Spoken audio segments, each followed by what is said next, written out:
Bom dia, emissoras associadas à GERT e Sindirádio. Bom dia, ouvintes.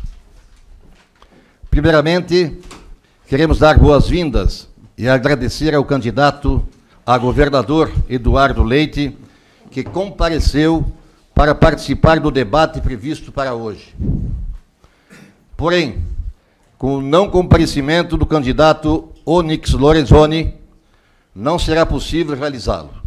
Assim, conforme reza nas regras do convite expedido aos dois, levaremos a efeito uma entrevista de 30 minutos com o candidato que aqui está, na sede da Associação Gaúcha de Emissoras de Rádio e Televisão e do Sindicato das Empresas de Rádio e Televisão do Estado do Rio Grande do Sul. Agradecemos também a presença de Osíris Martins, da Rede Bandeirantes, que irá mediar a entrevista. Momento ainda de agradecer todo o trabalho jurídico realizado pela doutora Débora Dalcin, vice-presidente da AGERT, desde o primeiro convite realizado no dia 3 de outubro e oficializado no dia 4 até o dia de hoje. Da mesma forma, agradecer nossos colaboradores da AGERT e Sindirádio, Diego, Karina, Eduardo, também Marcos e Icauana, além da Ana. Com a palavra, portanto, o mediador Osíris. Bom dia, presidente Melão. Inicialmente, um bom dia a todos que nos ouvem pela rede de rádios, da AGERT e Sindirádio, as rádios espalhadas por todo o Rio Grande do Sul. Estamos iniciando nesse momento e daremos início à entrevista prevista nas regras, na medida em que toda a AGERT, o Sindirádio, a organização, estruturou um debate para hoje. Um debate com 4 blocos, com enfrentamento direto em 2 blocos, com perguntas da AGERT e Sindirádio em outros 2, com início e considerações finais. Mas, infelizmente, um dos candidatos não compareceu. Está aqui o candidato Eduardo Leite, ex-governador, que busca a recondução ao Palácio Piratini, e nós daremos, conforme as regras, início a uma entrevista de 30 minutos, em que farei as perguntas e também os diretores aqui da AGERT e do Sindirádio. Lembrando a todos que teremos um break a partir dos 15 minutos para todas as emissoras de rádio, um break de 4 minutos. Um agradecimento pessoal meu e também em nome do Grupo Bandeirantes pelo esse convite a toda a executiva da AGERT e do Sindirádio. É uma honra estar aqui presente com vocês hoje, reafirmando a democracia, nosso Estado democrático de direito e também nosso sistema eleitoral. Candidato Eduardo Leite, um bom dia. Obrigado pela presença conosco aqui. Bom dia, Osíris, a todos que estão aqui, dirigentes de emissoras e também aos jornalistas, a todos que nos acompanham. É um prazer poder estar aqui conversando com vocês. Prazer todo nosso e a audiência está lhe ouvindo em todo o estado do Rio Grande do Sul pela rede de rádios da AGERT e do Sindirádio. Estamos nas plataformas virtuais também, no canal da AGERT, no YouTube, Facebook, plataformas virtuais. É uma entrevista multiplataforma a partir desse momento. Vou fazer a primeira pergunta, depois os diretores da AGERT vão fazer de acordo com a temática de cada um, passando aí por segurança, concessão pública, geração de emprego, os problemas que afligem o nosso estado do Rio Grande do Sul, os grandes desafios que aquele que assumiu o Palácio Piratini vai enfrentar a partir de 1º de janeiro. No seu caso, o senhor já enfrentou parte deles nos 3 últimos anos que executou como governador. Vou iniciar falando de logística, vou dar a largada. A gente fala muitas vezes, e eu vou falar muito para o interior do estado, que está nos ouvindo nesse momento, né, por quase 200 emissoras de rádio, no streaming, nas plataformas virtuais. A gente sempre fala de obras grandiosas, mas tem pequenas obras que fazem a diferença, principalmente nas comunidades menores. Nós temos aí, acho que mais de 5 dezenas de municípios que ainda não têm acesso asfáltico. E um acesso a essas comunidades, a esses municípios, modifica não só a autoestima, que é retirar o pó, a poeira e a lama no inverno, como também melhorar o escoamento da safra dessas agroindústrias, dessas propriedades, dessas comunidades menores. Qual é o projeto para essas, acho que hoje, cerca de mais de 50 municípios que ainda não possuem acesso asfáltico no estado do Rio Grande do Sul, e quem está lá no interior está me ouvindo entende bem isso, né? Eu sei que muito já foi feito, há um contencioso de 15 anos para cá, mas no seu programa de governo, qual é o projeto para essas comunidades de acesso asfáltico? Modificar a estrutura, a autoestima e o escoamento dessas safras. Osíris, antes de mais nada, é importante lembrar, né, que para todos os assuntos que a gente vai tratar aqui, tem um basilar, que é a capacidade financeira do Estado. O Estado não tinha capacidade de pagar nem as contas do mês, né? Os gaúchos, todos que estão nos ouvindo, sabem disso. O Estado não conseguia pagar os salários, não conseguia pagar regularmente os hospitais, não conseguia pagar os seus fornecedores, os servidores recebiam o 13º parcelado. Então, um conjunto de reformas que nós fizemos para reorganizar as contas do Estado equilibra essa despesa com a receita e nos abre a possibilidade de reduzir impostos, mesmo ampliando os investimentos, entre eles na logística e nos investimentos para as estradas do Rio Grande do Sul. Veja que o DAER vinha investindo, em média, 150 a 200 milhões de reais por ano. Absolutamente insuficiente para poder fazer as obras todas que são necessárias, mesmo as de conservação de estradas, que dirá as obras novas. É estimado que, para poder manter as estradas existentes no Rio Grande do Sul, deveríamos aportar cerca de 500 milhões de reais por ano, pelo menos. E parte de conservação, o DAER colocava 50 milhões de reais. E é claro que as estradas foram se precarizando por essa incapacidade de investimento ao longo da história no Estado. Isso vira o jogo quando o Estado retoma a capacidade de investimentos. Do ano passado para cá, nós anunciamos um programa de investimentos de 2 bilhões de reais. E estamos fazendo os acessos asfálticos desses municípios. Quando nós assumimos o governo, eram 62 municípios sem acesso asfaltado. Nós já entregamos 14, né? Fizemos Boqueirão do Leão, Sério, Caraá, o Carlos Gomes, Guabiju, São Jorge, Muliterno, Santo Antônio do Palma, São José do Hortêncio, São Sebastião do Caí, Sertão Santana, o município de Sério, Cerro Largo, Cândido Godói, Ubiretama, Itacurubi, Coqueiro Baixo, Capitão Encantado, via um convênio com o município. Outros 13 municípios estão com obras acontecendo. Cerrito está concluindo, Lagoa Bonita do Sul, Rolador, Travesseiro, Montauri, Senador Salgado Filho, Ivorá, a São João do Polesine e o acesso a Faxinal do Soturno, São Martinho da Serra, Capão Bonito do Sul, Ponte Preta, Pinheirinho do Vale, Barra do Rio Azul e Itatiba do Sul estão acontecendo. Temos 16 que vão iniciar obras nesse ano. Alegria, São José do Inhacorá, Pinhal Grande, Ametista do Sul, Pedras Altas, a gente já fez parte e vai ter a outra parte ainda executada neste ano, Pirapó, Cerro Grande do Sul, Benjamin Constant do Sul, Centenário, Cruz Altense, Mariano Moro, Novo Tiradentes, São José das Missões, São Pedro das Missões, Nova Ramada e Jari. Restarão para o próximo governo outros 19 municípios. E nós vamos encaminhar estas obras para que o Rio Grande do Sul deixe de figurar entre os estados que têm municípios ainda sem acesso asfaltado. Então, nós priorizamos isso para os municípios restantes, esses 19, nós estamos atualizando projetos para poder executar essas obras no próximo governo. E, além disso, Osíris, estamos fazendo obras importantes de ligações regionais. Vou dar um exemplo de uma obra importante. Tupanciretã, Santa Tecla, uma obra que está sendo executada para podermos fazer o escoamento da produção de soja daquela região pela 392, depois em direção ao porto. E assim, lá na fronteira oeste, Maçambará, Alegrete, uma obra super importante. Na região da Campanha, estamos fazendo de Bagé até o distrito de Torquato Severo, e dali vamos fazer no próximo governo ainda até Lavras do Sul e até São Gabriel, para dar alguns exemplos de obras importantes que estão acontecendo. E o senhor está citando os municípios, eles estão se identificando na nossa audiência no interior. Vou seguir agora as perguntas dos presidentes e vice-presidentes e diretores aqui da AGERT do Sindirádio, chamando César Freitas, vice-presidente, que vai perguntar sobre segurança pública. César, bom dia. Bom dia, candidato. Bem-vindo à casa do radiodifusor.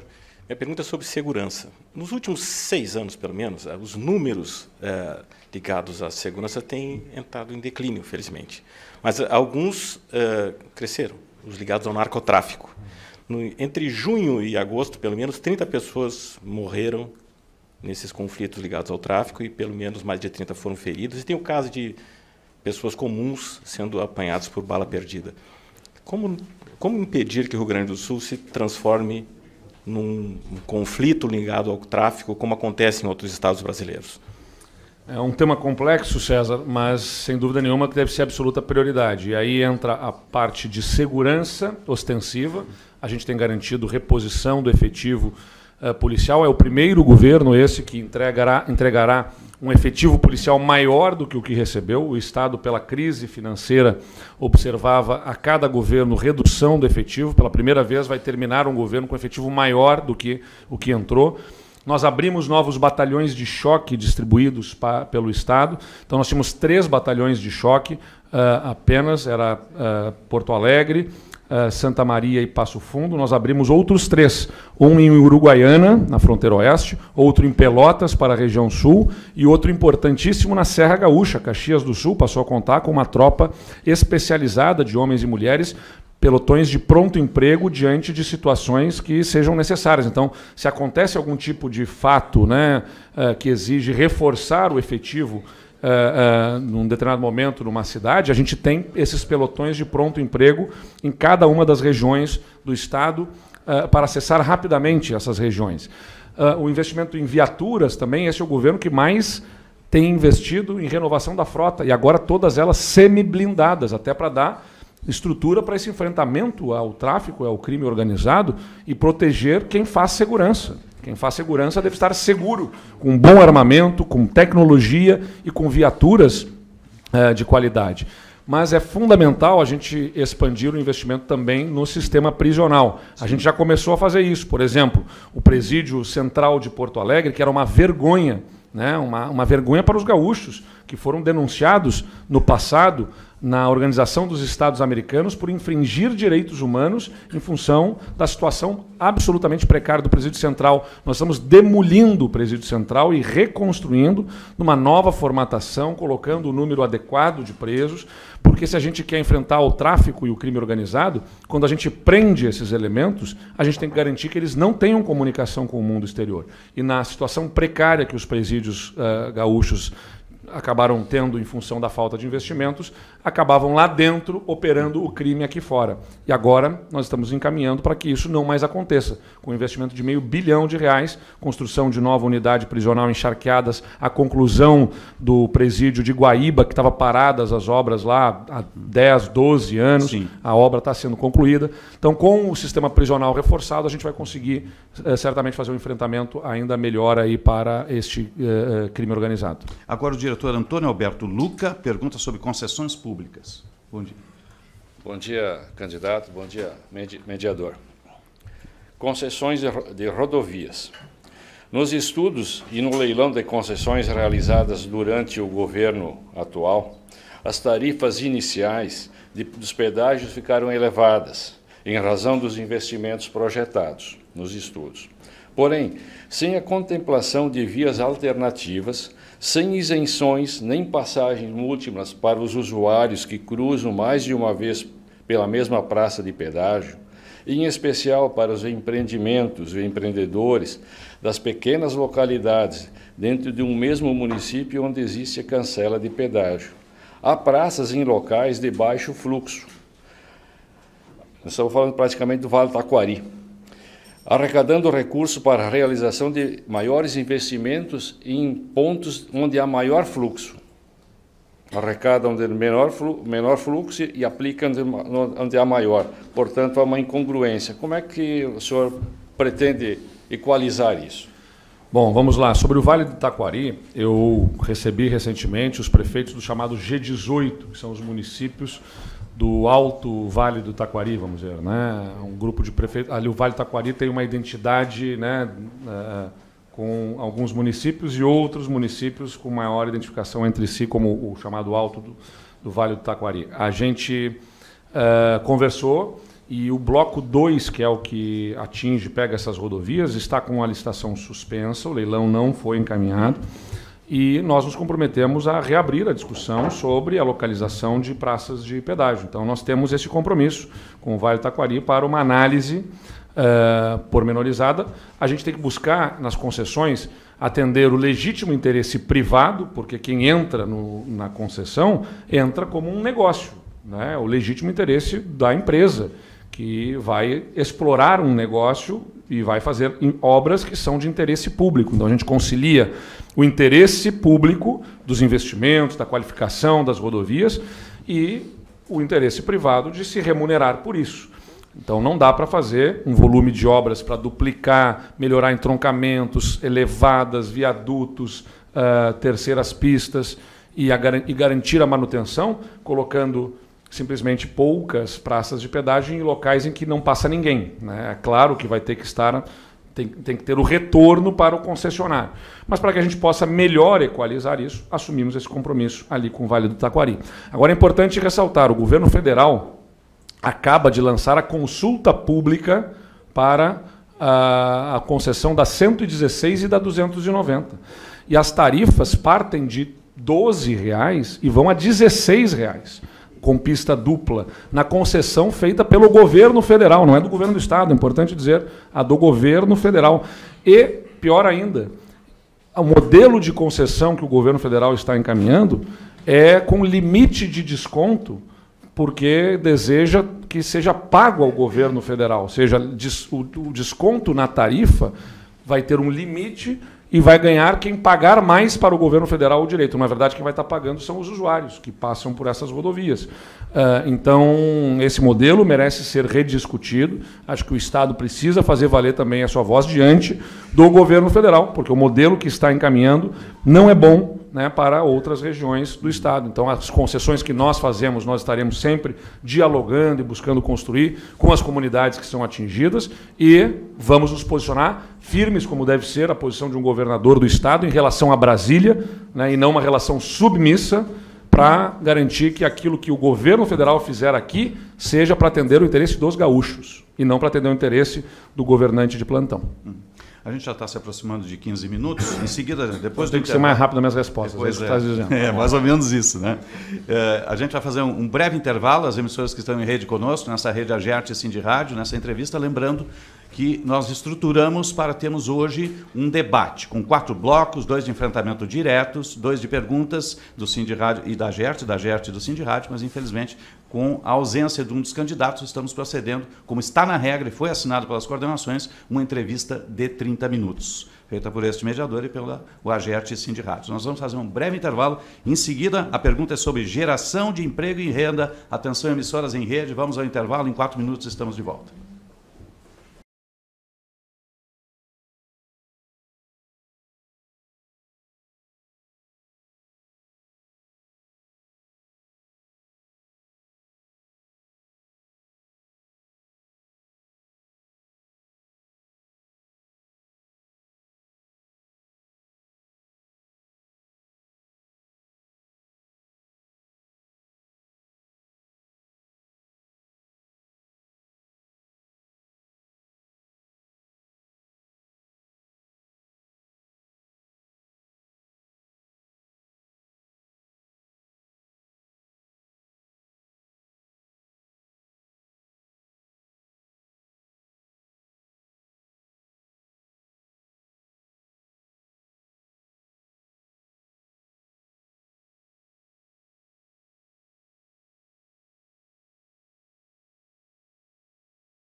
Estamos retornando nessa rede de rádios em todo o estado do Rio Grande do Sul, a Agerte Sindirádios, no dia em que a Agerte Sindirádios havia estruturado um debate em 4 blocos, com enfrentamento direto entre os candidatos ao Palácio Piratini, neste segundo turno da eleição.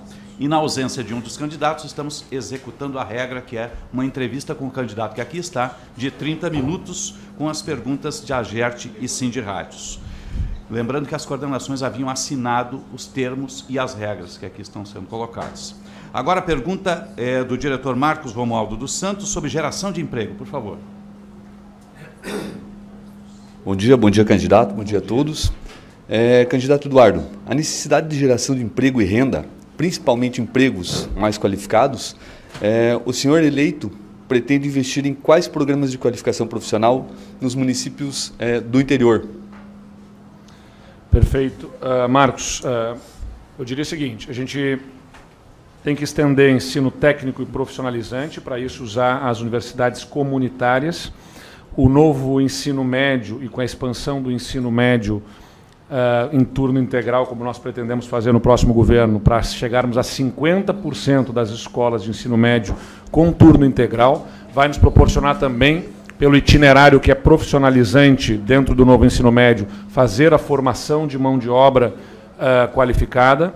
E para gerarmos novas oportunidades de emprego, é fundamental que a gente estimule um ambiente de negócios mais acolhedor ao investidor. Então, a gente tem trabalhado em redução de burocracia.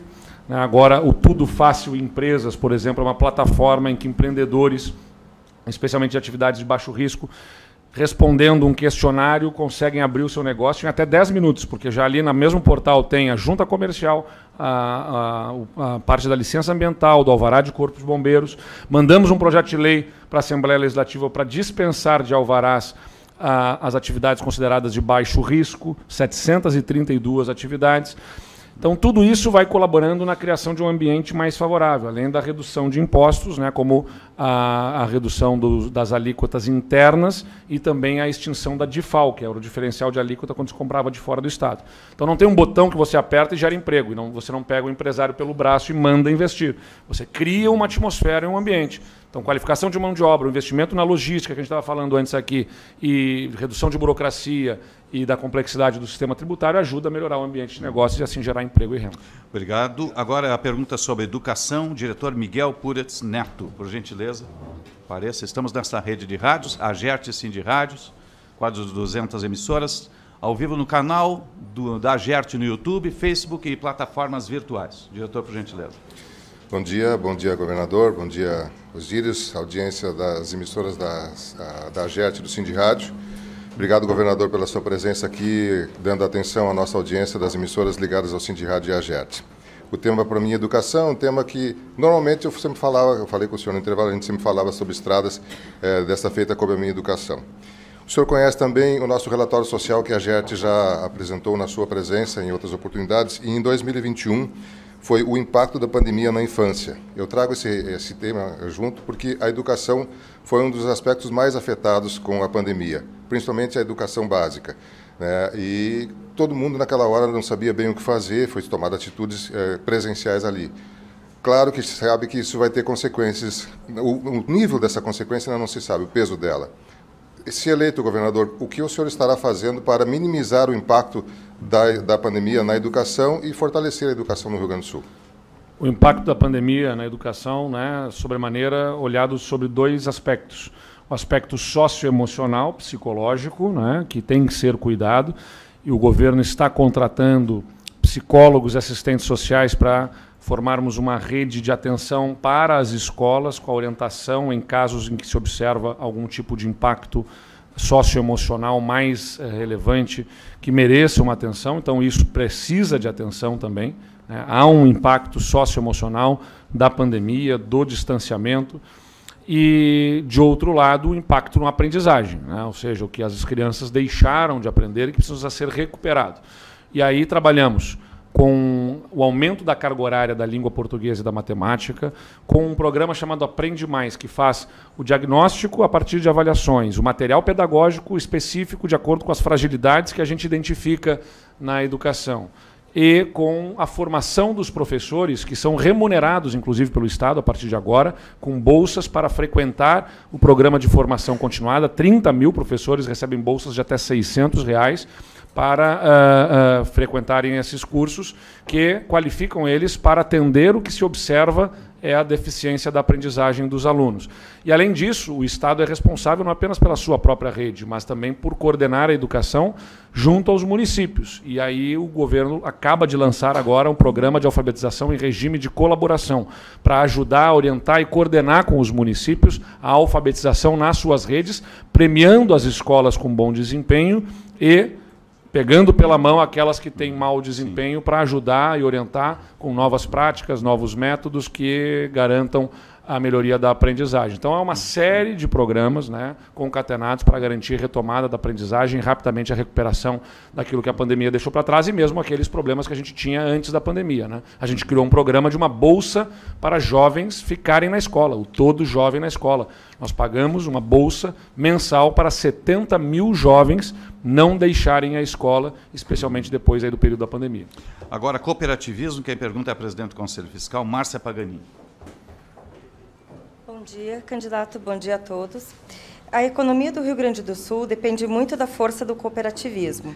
O senhor, se eleito, pretende fazer alguma política específica de incentivo para este setor? Sim, o cooperativismo é essencial, estimula a nossa economia e a gente tem um trabalho muito próximo aí com a OCERGS e com o sistema Sescope para que a gente consiga estimular a formação de cooperativas, especialmente aquelas, né, vinculadas ao agronegócio, não apenas, né, o sistema cooperativo nos ajuda na concessão de crédito, nos ajuda na expansão da nossa rede elétrica trifásica. A gente tem trabalhado com cooperativas de energia nas localidades que têm atendimento por cooperativas de energia, no sentido de ampliar a rede trifásica que leva energia forte para garantir a produtores rurais aumentar a sua produtividade a partir de novos equipamentos que eles passam a conseguir instalar. Mas, naturalmente, né, do ponto de vista de geração de emprego e renda, olhamos para as cooperativas no agronegócio como fundamentais para agregar valor na nossa produção, quando a gente consegue beneficiar aquela produção que a gente tem no Estado. Então, através do sistema cooperativo e estimulando a formação de cooperativas, a gente, com apoio técnico, com crédito, a gente consegue agregar valor na nossa produção e, agora que o Estado tem recursos, podemos avançar muito nessa direção. Tá bem, obrigado. Obrigado. Agora, saúde, vice-presidente Marcos Piccoli. Bom dia, candidato. Bom dia, Osíris. Bom dia a toda a nossa audiência ligada na rede de rádios da GERT. Em um acordo firmado dia 6 de junho entre Governo do Estado, entidades representativas, IP Saúde e Ministério Público, a fim de manter o atendimento aos usuários do IP, o governo se comprometeu em apresentar uma solução definitiva até dia 30 de junho para sanar a crise financeira criada nas instituições de saúde pela falta de repasses pelo IPRS.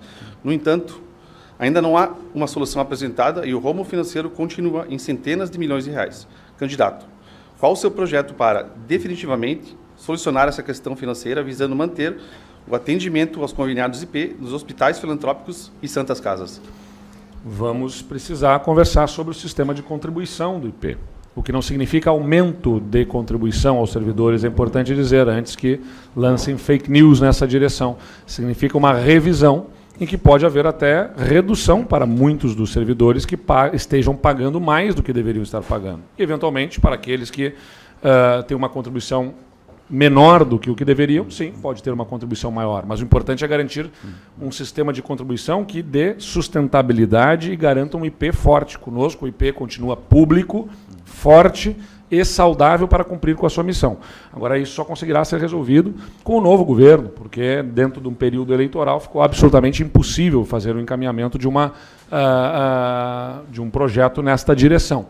O Estado está fazendo aportes extraordinários para poder reduzir o tempo nos pagamentos do IP Saúde, e ele é importante para mantermos os nossos hospitais filantrópicos. Agora, é importante lembrar que, do lado da atenção pública de saúde, o nosso governo regularizou pagamentos aos hospitais, criamos um programa de investimentos que está investindo 500 milhões de reais em hospitais. Hoje, o Hospital São Vicente de Paulo, em Passo Fundo, está inaugurando a nova unidade de oncologia pediátrica lá para as crianças, 24 leitos para atender crianças em Passo Fundo, no Hospital São Vicente de Paulo, que tem recursos do governo do estado. Ontem, aqui em Porto Alegre, teve a inauguração da nova emergência SUS na Santa Casa de Porto Alegre, com investimento de 15 milhões de reais do governo do estado. O Hospital Bruno Borne, em Lajeado, tem uma nova UTI pediátrica e tem uma nova unidade de cardiologia sendo feita com recursos do governo do estado. Um novo hospital de pronto-socorro sendo construído em Pelotas para atender a comunidade da região sul. Um novo hospital, todinho novo, 60 milhões de reais. Então, em diversas localidades no estado, vários investimentos estão acontecendo na área da saúde e todos pagos com regularidade. Então, nós que regularizamos pagamentos aos hospitais, estamos fazendo investimentos, seremos o governo que vai resolver também o IP Saúde. Agronegócio agora, vice-presidente Cláudio Zapp faz a pergunta.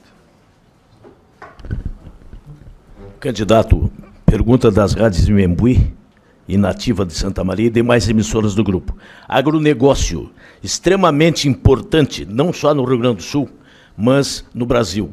Qual o seu pensamento sobre o que poderá melhorar ainda para o grande, para o médio e para o pequeno produtor rural? Bom, a gente tem como absoluta prioridade a irrigação, que é o ponto nevrálgico, né? A seca que tivemos neste ano, a mais severa estiagem em 70 anos, ocasionou uma perda de 50% da nossa safra de soja e afetou diretamente a nossa economia.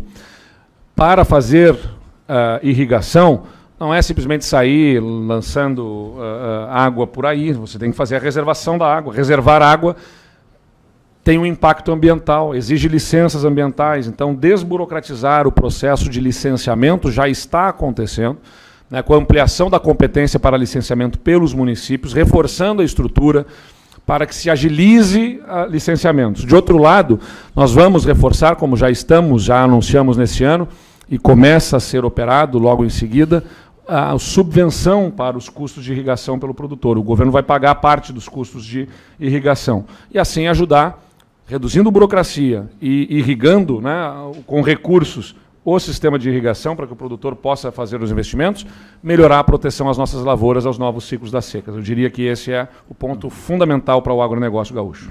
Vice-presidente Renato Gatti de Albuquerque pergunta sobre políticas sociais, por favor. Bom dia, Osíris Martins. Bom dia. Bom dia ao nosso governador do estado, candidato à reeleição, Eduardo Leite. Bom dia às emissoras sintonizadas e ligadas na rede Agerte de rádios. Quando falamos em políticas sociais, o assunto nos remete à miséria, fome, crianças de rua e aos jovens. Precisamos de mais creches, educação infantil e, principalmente, diminuir a evasão escolar, que permite com que esses jovens, por falta de perspectiva e de ocupação, se tornem presas fáceis para o mundo do crime. Também temos que resolver a falta de habitação popular para as famílias mais pobres, que, embora existam projetos federais, precisa da participação do governo do estado. Caro candidato, qual sua proposta para estas questões? Sobre a habitação, os recursos que o governo federal aplica são insuficientes para concluir as obras. Nós anunciamos neste ano, dentro de um programa estadual de habitação, agora que o governo tem recursos, é importante salientar, complementação de recursos para a conclusão de projetos habitacionais federais que estavam com obras paradas. E o governo do estado está garantindo a conclusão, aplicando recursos na ordem de 20 milhões de reais para a conclusão dessas obras em vários projetos no estado. Se não me engano, Portão ou Santa Rita, Nova Santa Rita, tem obras nessa direção aqui na região metropolitana e outros distribuídos no estado. Criamos um programa de habitação popular também do governo do estado e conveniamos com os municípios de Canoas e Pelotas num projeto piloto e queremos expandir isso. Já chamamos os municípios para apresentar os seus projetos. E o governo do estado, conveniando com os municípios, vai construir unidades habitacionais de interesse social para a população de baixa renda. Junto dos municípios. Os municípios vão construir com recursos do governo do estado. É o caminho mais célere para a gente fazer essas obras acontecerem mais rapidamente. Transferência de renda, nós temos o programa Todo Jovem na Escola, na educação, para reter os jovens na escola. Como eu disse, são 70 mil jovens. Nós vamos dobrar o valor ao longo dos próximos 4 anos dentro desse programa para segurar os jovens na escola.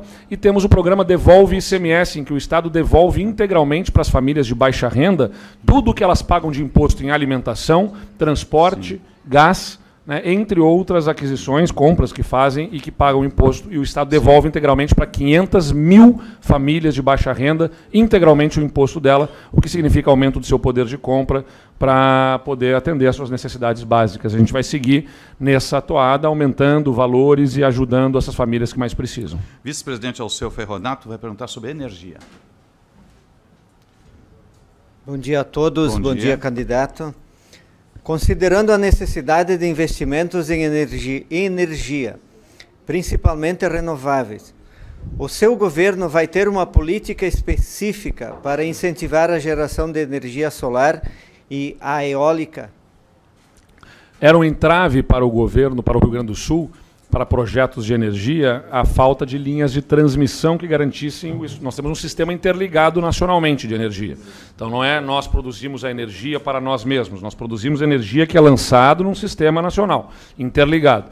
E esse sistema não conseguia absorver novas energias a serem feitas, nova geração de energia sendo feita no Estado, porque não tinham linhas de transmissão. Nós agilizamos licenciamento das linhas de transmissão e conseguimos garantir a execução dessas linhas, e agora novos projetos podem ser feitos no Estado. Já estamos apoiando geração de energia eólica, com desburocratização, redução do prazo para licenciamento de energia eólica, e incentivando a implantação de novas matrizes energéticas, inclusive até uma que vai ser cada vez mais falada e demandada, que é o hidrogênio verde. Nós estamos trabalhando para a implantação de uma usina de hidrogênio verde em Rio Grande. Fizemos um memorando de entendimento entre várias empresas, contratamos consultoria técnica e estamos amarrando as pontas todas para garantir um investimento que vai gerar, a partir do hidrogênio, esta nova matriz energética, uma fonte que é limpa e que será demandada por vários lugares do mundo. Ou seja, poderemos exportar hidrogênio feito com energia renovável aqui no Estado. Agora, a vice-presidente Lisiane Russo pergunta sobre liberdade de imprensa. Bom dia a todos, bom dia, candidato. Liberdade de imprensa.